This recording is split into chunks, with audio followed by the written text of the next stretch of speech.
Ladies and gentlemen, welcome back to another episode of our Minecraft Xbox One Survival Let's Play. Today's episode we're going to take a look at a couple of the changes in the latest title update. None of us were expecting any more updates to this game after they said that everybody should be going to the Bedrock Edition, but it looks like they've backtracked on that and made a couple of changes anyway. 4J Studios, I'm glad you've updated the game because it makes for some little... I like the little changes that they add every so often. So let's take a look at everything so far. You can probably see three of the major changes are in front of me right here. First of all, armor stands can now be changing positions. Let me just steal our little friend back, which we'll get to in just a minute. Essentially, if you crouch and then left trigger an armor stand, it will change its position. Plus, you will notice now it actually does have arms as well. So let's just take a quick cycle through all of the different positions that we have. Different legs in the sky, and then there is two. That one's got its arms slightly further forward, and then that's your basic standard one right there, and that's the one we had it on. So essentially that's the full loop of these.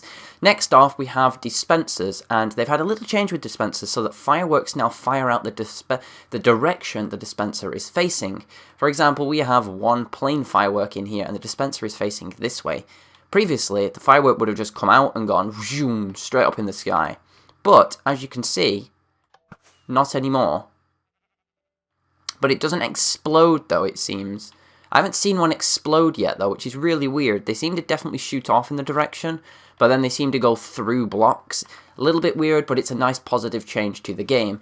The other major change, which involves what we can do right here in front of us, is to do with the Cauldron. Now, the Cauldron has had a couple changes. First of all, we're going to grab ourselves our bucket, and we're going to go over here, grab ourselves some water, and place the water in there.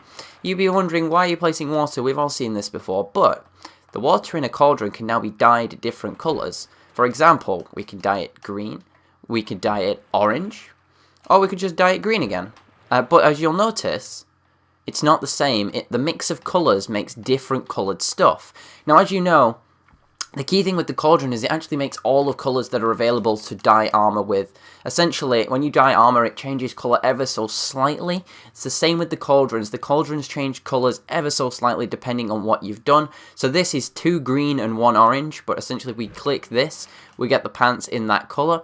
And it's the same with the leather horse armor, which is brand new to the game as well. Essentially, I'll show you the crafting recipe for this just really quickly. We're in classic crafting here just so I can show it to you, but essentially that's how you craft it.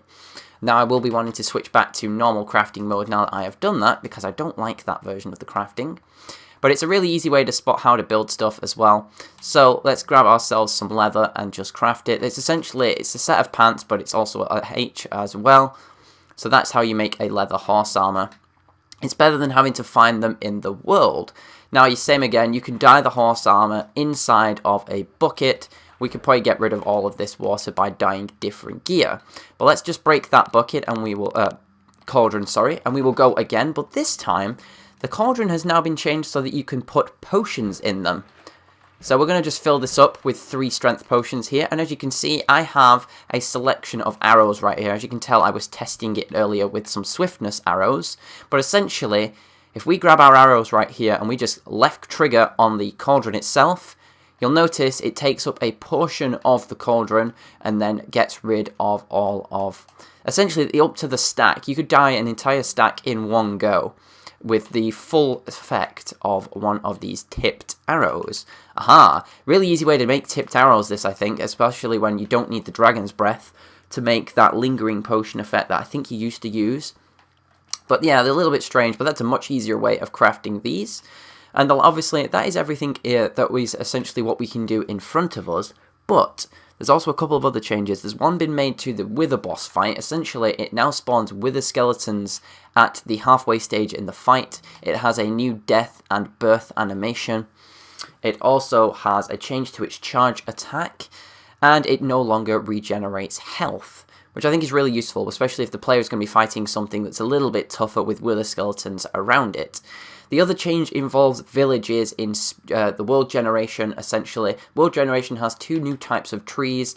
We have the dying tree and the fallen tree, which we'll see in one of our seed showcases coming up very soon. And there's also a change to the villages.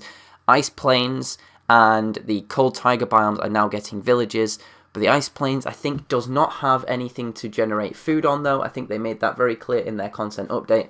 I've got it on my screen next to me. Essentially, they've got chests in the ice plains and cold tiger villages, but both of them won't generate crops. The paths around village wells is now made up of grass pathing instead of gravel like it used to be, but it is still sandstone in the desert.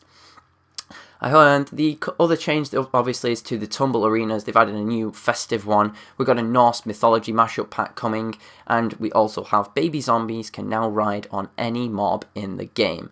Aha! So, that is pretty much it for this title update. We will get back to doing our proper episodes of actually showing off some of the changes I've made in the world. You can probably see a couple of them in the background. But thank you very much for watching. I hope you've all enjoyed, and I guess I will see you all again in the next one. Bye-bye.